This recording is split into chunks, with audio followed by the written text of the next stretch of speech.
Show me the money! All right, how many people here like money? I saw one guy didn't raise his hand. All right, that's okay. I like money too.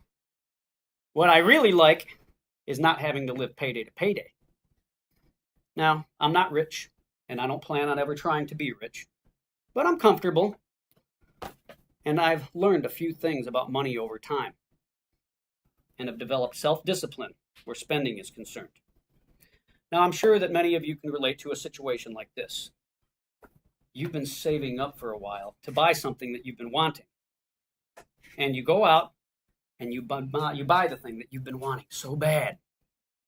Next thing you know, an unexpected bill comes up, and you don't have the money to pay for it. Now you have to take out a loan, and you're in debt. That's how it starts, living from payday to payday. You might say to yourself, it's okay, I can handle it. But the lack of foresight and information that led to that debt is a slippery slope, and you can checkmate yourself into a serious financial crisis by simply being unaware of certain truths about the financial world. Well, today is your lucky day. I'm going to share with you some of those truths so that you can avoid the pitfalls that lead to financial hardship. I will also share certain tips to help you steer clear of those pitfalls, and I highly encourage you to listen up. Take heed of what I'm saying and start putting into practice now these tips. I'd like to start out with a very simple truth about the financial world: inflation. Most people have a basic understanding of what inflation is, but they don't fully grasp how it translates to the future. Allow me to illustrate. Data collected by the United States Census Bureau in 1965 was compared to data collected in 2005, 40 years later. Median income in 1965 was $5,995, roughly $6,000 a year, what people were making. In 2005, $46,242 was the median income. That's a little over 70, just 40 years. Also, data collected by the United States Census Bureau regarding the sales of new homes was compared between 1965 and 2005. 1965, $20,700. I'd like to pay that for a new house today. 2005, $223,100. Ouch! That's a factor of almost 10.8. It's huge. Okay, when other costs of living are taken into consideration, the average rate of increase is roughly 7 over a 40-year period.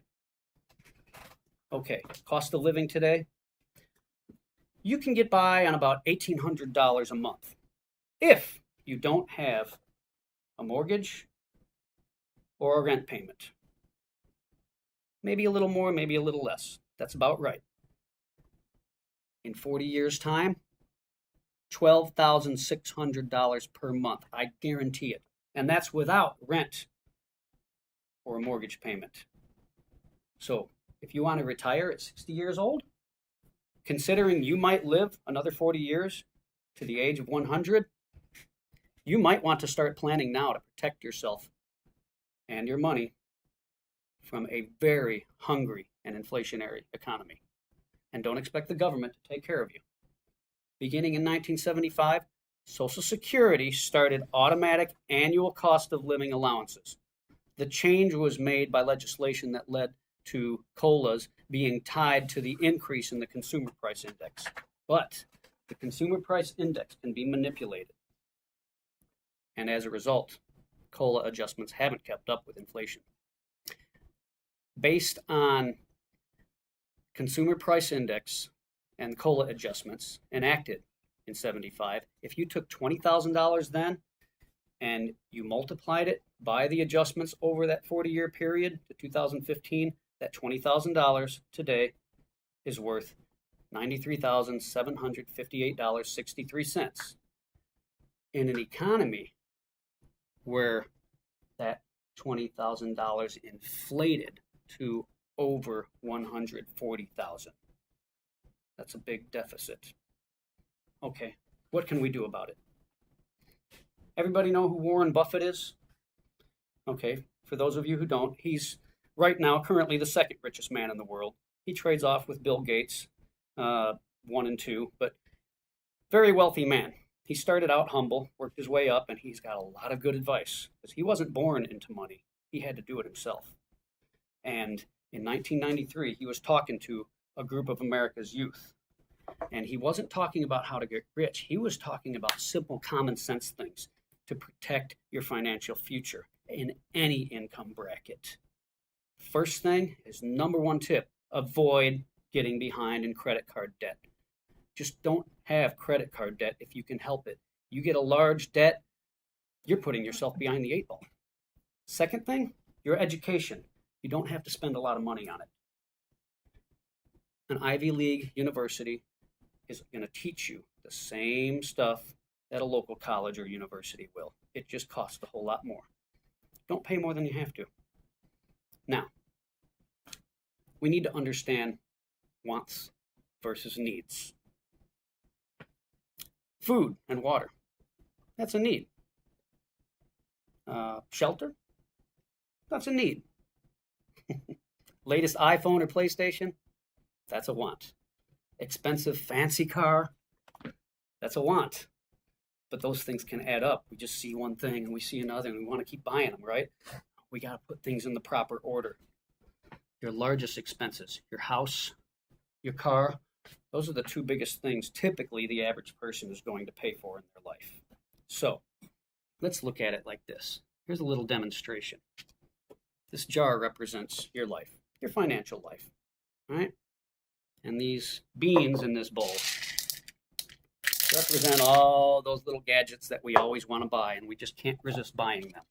All right, so we're going to put those expenses here in our life jar.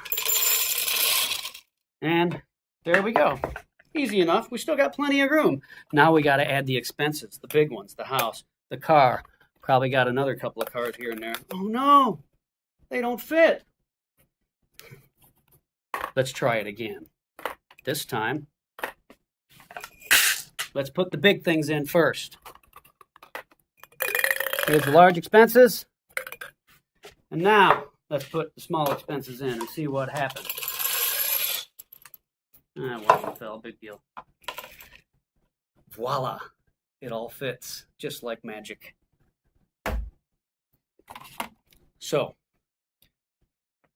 if you fit the big expenses in first, you're good. If you don't, and you keep buying all those little things that are just going to turn to junk over time anyway, and your house is going to be full of a lot of junk, and then you try to buy your house and your car, you're going to be in huge debt.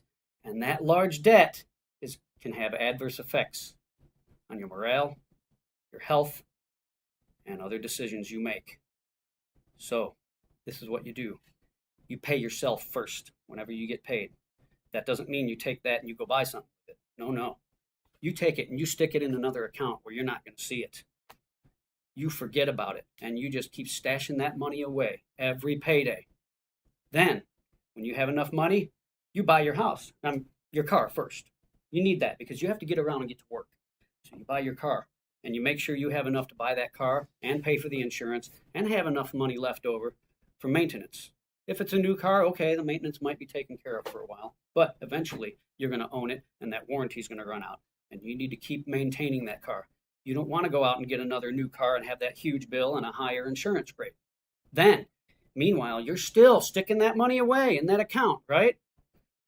And then you have a down payment for a house and you buy that house and you keep stashing money away and then you pay that house off as soon as you can pay it off. Because as soon as you pay your house off, you've given yourself a huge pay raise.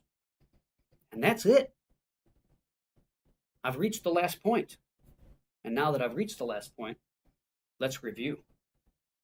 Inflation. Expect the cost of living to go up 7-fold every 40 years. It's going to happen. Avoid credit card debt and don't pay more than you have to pay for your education. Take care of your needs before your wants.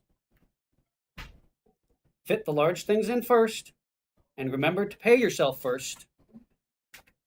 The sooner you pay your house off, the sooner you give yourself a huge pay raise. I urge you to take action and do these things. Do these things now before it's too late. Thank you.